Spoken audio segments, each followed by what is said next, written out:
असद उमर जो एक multinational company में कितनी बड़ी पोजीशंस पे रह चुके, उन्हें सियासत में आने की कोई ज़रूरत नहीं थी। असद उमर ने, हमने उन्हें देखा जब वो वज़ीर थे, आज एक और वज़ीर जो उनकी जगह पे थे, उन्होंने पहले 6-8 महीने लैंड क्रूज़र चलाई जो वज़ीर को अलाउड ही नहीं होती।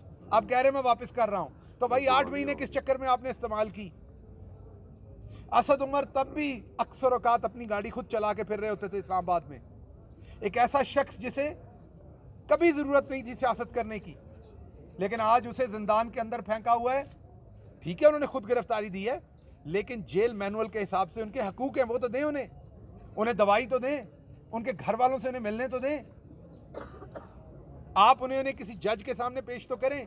फिर शाह महमूद कुरैशी, जिन्होंने हमेशा आपके सामने, हमेशा उन्होंने बड़े ही सब्र के साथ, तहम्मुल की, पोलाइटनेस की सियासत की, उनके साथ भी यही सलूक है। कोई उनके कैदियों के हकूक नहीं मिल रहे। आजम खान सवाती जो एक बुजुर्ग हैं, पहले पकड़े जा चुके, दोबारा उनके साथ भी यही है। हमारे दूसरे वर्कर्स के साथ भी यही है। उन्हें दूर दराज की जेलों में भेजा गया ताकि उनके घर वाले उनसे मिल ना सके। आप ऐसे कैसे ट्रीट कर रहे हैं जैसे हम किसी और मुल्क के बाशिंदे हैं? एक पॉलिटिकल तहरीक है जेल भरो, उसको सियासी तरीके से ही रिस्पॉन्ड करें। बिल्कुल जेलों में डालें, लेकिन जो कानून कहता, आइन कहता है उसके मुताबिक। और आखिरी बात मैं आऊंगा, जो अदलिया के ऊपर, मैं बबांगे दोहल आपको कहता हूं, जिन 2 जजेस के ऊपर मरियम सफदर आजकल तनकीद कर रही हैं, उन दोनों जजेस के सामने मेरे तशद्दुद का केस गया था। शायद उसका नतीजा जो है वो ना निकला हो जो मुझे पसंद हो, या जो इंसाफ मुझे लगता हो मुझे मिलना चाहिए वो नहीं मिला था उसमें से मुझे नतीजा। लेकिन क्या उसके बाद मैं उन मोअज़्ज़िज़ जजेस की शान में गुस्ताखी शुरू कर दूं?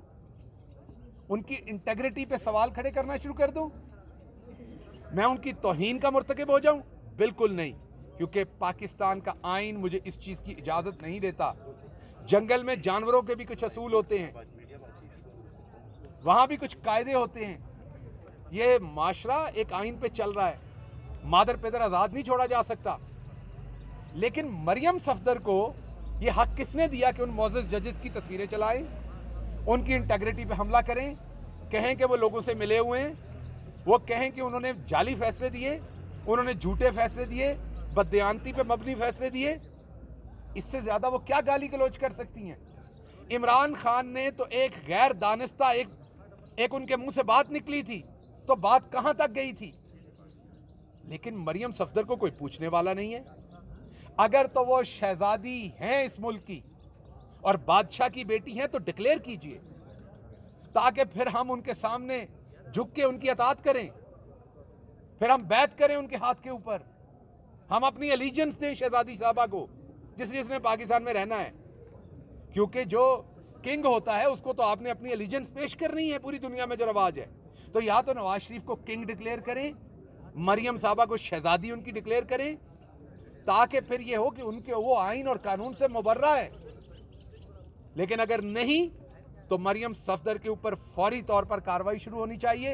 ये जो जजेस की तौहीन की है उनकी, ये जो उन्होंने सोशल मीडिया के ऊपर गाली गलौज शुरू की हुई है और जो तकारीर कर रही है उस पर फौरी पाबंदी लगनी चाहिए। मैं ये नहीं कह रहा उन पर गद्दारी के मुकदमे बनाएं या बगावत के, मैं इसके हक में नहीं हूँ, लेकिन जो जजेस की तौहीन हो रही है उस पर कार्रवाई ज़रूर करें, वरना फिर ये माशरा रुकेगा नहीं, यहाँ फिर ये बात आगे जाएगी।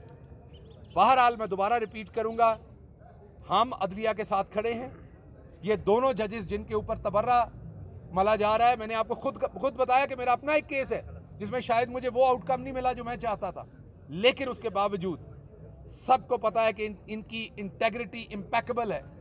ये दोनों जजेस जो है ये बहुत ही इंटेग्रिटी वाले लोग हैं, इनके फैसले बोलते हैं। अगर आप देखें, हो सकता है किसी एक फैसले में उनको वो चीज़ नज़र ना आई हो जो किसी और को आए, उन्होंने दानिस्ता तौर पे वो फैसला नहीं दिया होगा। अगर आपको पसंद नहीं है तो आप इस तरीके से किसी जज की तौहीन नहीं कर सकते। इमरान खान और उनकी पार्टी जजेस के पीछे खड़ी है, पूरी कौम खड़ी है। इंशाल्लाह 90 दिन के अंदर इलेक्शन होंगे, सुप्रीम कोर्ट के अंदर केस है, और इमरान खान का जो नज़रिया है उसके पीछे पाकिस्तान की पूरी आवाम खड़ी है। जामपुर के अंदर आपने कल देखा क्या हुआ है।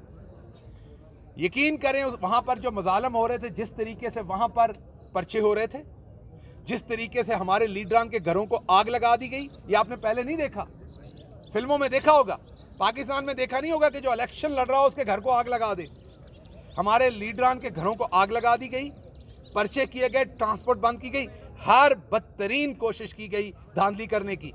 उसके बावजूद ऐसा नतीजा है कि बाजी मरियम नु दंदल पई हुई है कल दी।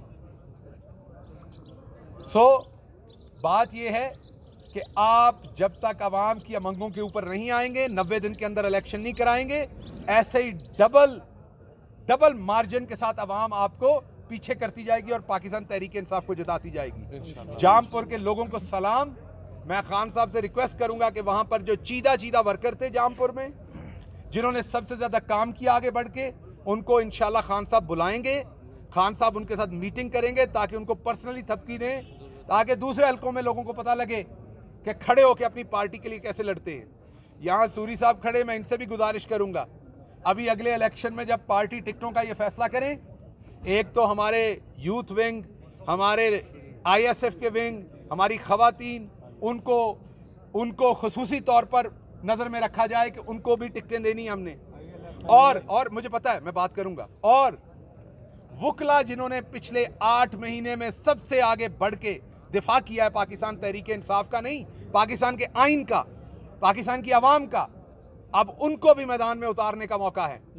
उनको भी मौका दें, जहां जहां पर वो सबसे अच्छे उम्मीदवार हों उन्हें भी टिकटें हम देंगे और देनी चाहिए हमें, ताकि इस मुल्क के अंदर ये जो फ्यूडलिज्म है, ये जो गंदी सियासत का राज है, इसका खात्मा हो और फ्रेश चेहरे मिडिल क्लास से आए, जिनको अपने मसाइल का पता हो, ताकि वो आवाम की खिदमत कर सके। आखिर पे मैं कासिम खान सूरी आपकी पूरी तंजीम का, यहाँ पर ILF का, बाकी तमाम दोस्तों का और कोयटा की आवाम का बहुत शुक्रगुजार हूँ जो प्यार आपने दिया। जब भी मैं आता हूँ आप जो मोहब्बत देते हैं, और मैं आपको यकीन से कहता हूँ कि जो भी यहाँ आएगा आपसे कुछ ना कुछ सीख के जाएगा।